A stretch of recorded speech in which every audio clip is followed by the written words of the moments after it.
Welcome to episode 26 of Shane Talks 99. And well, this episode couldn't have come at a more perfect time. On the regular Shane Talks podcast just released yesterday, Jason and I spent the entire episode talking about New York City. And during that conversation, we bring up Spike Lee as one of the directors who always does a great job capturing that city. And here we are, full circle. We're about to talk about Spike Lee and his New York City film that came out in 1999 called Summer of Sam. Going back to my senior year of high school, I took this psychology class. I had all the credits that I needed to that were required to graduate, so I just kind of filled in a bunch of classes that didn't matter if I passed them or not. And so, like the second half of my senior year, I was in this psychology class, and while I'm in this class, like I had very bad grades, like low C's, D's, D minuses. I don't know if I actually got an F, but I had some very low grades in this class, except for one 6 week period. One 6 week period, my grades skyrocketed up to an A plus. And what was that topic for those 6 weeks? Serial killers. Yep. So like I'd grown up a fan of like slasher movies and like the Alex Cross novels. And so like at some point in my life it just kind of became an obsession with mine. Like there's got to be some alternate timeline out there somewhere where Shane grew up to be a forensic pathologist and is like really good at his job and has his mind filled with all these obsessions of people like John Wayne Gacy and the BTK and Dahmer and Bundy, Zodiac, and then of course the Son of Sam. So David Berkowitz plays this small like side character in Spike Lee's film about the summer of 1977, and like the point of the film is really like how his killings affected this Italian neighborhood in the Bronx. The film is headlined by John Leguizamo, who his character is a really popular hairdresser in the neighborhood, and he's married to Mira Sorvino. But like the majority of the movie deals with his infidelity and inability to like be like legit to her. Like he cheats on her a lot in this movie, like with some of his coworkers at the hairdressing salon, and then like random women that he runs into at the nightclub. And like early on in this film, like literally like the second or third scene of the movie, Vinny is banging this chick in his car, and they end up getting caught by somebody turning on their headlights behind him. And so like they jump up and get dressed and get out of there and roll away. Vinny comes back into that area and learns that a couple were murdered in their car that night. And so like this like starts messing with Vinny because like he believes that he could have potentially been the victim there. Like, it's very well done as Vinny like starts to deal with the fact that he may or may not have seen the killer that night, and like that just sets into motion like this series of events that throughout the course of the movie is going to take these two friends and send them down separating paths that then cross in a really like terribly violent way. The other lead in this movie, a friend of Vinny's, it's played by Adrian Brody, who for the longest time I really thought this was the first movie I'd ever seen him in. But looking it up, I was wrong. I always forget that he was one of the baseball players in Angels in the Outfield. He's done a couple of other things that I did not know other than that. But he also in 1998 did a movie called The Thin Red Line, another war movie that really got overshadowed a lot by Saving Private Ryan, and I honestly have not seen it more than once in my life, so I don't even remember him being in that movie. But like realistically, like as an adult watching films and recognizing actors, this is like my first big experience getting to know who Adrian Brody is and how amazing his acting skills are. So like Adrian Brody plays this guy named Richie. Richie's been absent from the neighborhood for I don't know how long they say, an extended period of time, and then he shows back up fully embracing the British punk rock theme. Like he's got spiked hair. In the previous podcast, I mentioned that I thought he had a blue mohawk in this movie. I was incorrect. The blue mohawk, I have no idea where it came from. He has a blonde mohawk in the second half, but well, the last like 25% of this movie.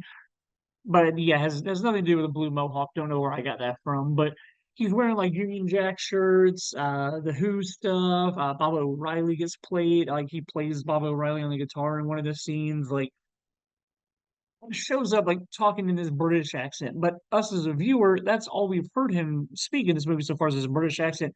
But all these other characters are making fun of him and talking shit about him and like telling him to lose the accent. And like again, as a viewer, we don't understand what they're talking about. It's not until like a scene or two later where we get Richie and Vinny in the car together, and Richie has just slipped back into like he's like gone out of his persona. Like when he's around like that group of people, you get like that he is fronting and has a persona about himself. And like I'm trying to be something that I'm really not. And these guys are calling me out on it because they know me, they know who I am.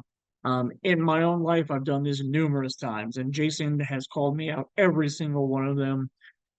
Times that I tried to reinvent myself or change my personality or my persona and be different than like who Jason knows who I really am. Like the scene in the movie like just resonates really well with me because I've like lived through that with Jason before. So but in this next scene when it's just Vinny and Richie, like he Adrian Brody just slips into this New York accent and it's pretty amazing. Like it's some damn good acting right there. It's just really well done. And Spike Lee just does a great job with like the meat of this story and these two friends and how their lives are in very different places. Um, they still try to support each other, like John Leguizamo and Mira Sorvino try to go to CBGB's to see Adrian Brody's band play. It does not go well. They can't handle like the clientele, the punk rock scene that's there. So really, the movie itself just does a great job of like it's got some of the greatest character development in a movie. Like I don't know if I'm gonna say like ever, but like the character development is really well done in this movie, and you really feel like you understand these characters, and like this whole neighborhood gets caught. And Spike Lee uses like live action like news footage like from the 70s and whatnot, but then he also just like boils down all of the different kinds of people living in this neighborhood and how they all kind of are working together for the same thing. Because you've got like detectives that are trying to catch this guy, you've got mobsters who are upset about what's going on in their neighborhood, you got drug dealers in the neighborhood that just think that they run the streets and nobody should be out doing stuff when it's their neighborhood. And like all these different groups of people all being terrorized by the Son of Sam killer, the 44 caliber killer. Like it's fascinating to watch how Spike Lee captures all of this and like interweaves their lifestyles in and out of each other. And just it's it's it's really well done in my opinion. I think it blends a lot together.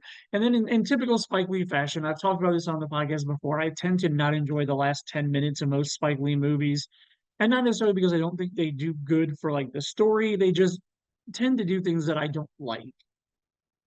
This one is somewhat true, but I actually like I give it a pass. Like I don't like the last 10 minutes because the Richie character gets assaulted by his friends throughout the course of the movie, and the events that happen and what's going on in Richie's life and what's going on in Vinny's life. A lot of the drug dealers and friends of Vinny's come to believe that Richie is the Son of Sam killer. And so the climax of the film involves those drug dealers convincing Vinny to help them essentially lure Richie into a trap so they can kill him. And personally, because of how much I relate to the Richie character, like I don't enjoy that that's the path that his character gets through the course of the movie, but I can also respect the fact that it's all about paranoia and it's all about people not like processing things well. And so this is where they think they have to go and where they think their characters need to be taken to get the resolution for stopping this Son of Sam killer in their neighborhood. The last 10 minutes are cut really well because it's that scene that I just described being intercut with actual news footage of David Berkowitz turning himself over and like he's been arrested and none of these guys know that that's going on because obviously in 1977 way pre the internet you don't have a bunch of people walking around on their cell phones while they're about to go beat somebody up. Like nobody's watching TV, nobody's listening to the radio, nobody's hearing that the Son of Sam killer has been caught. So the fact that they go and assault Richie on the at the exact same night and time when that's all news breaking is just kind of again.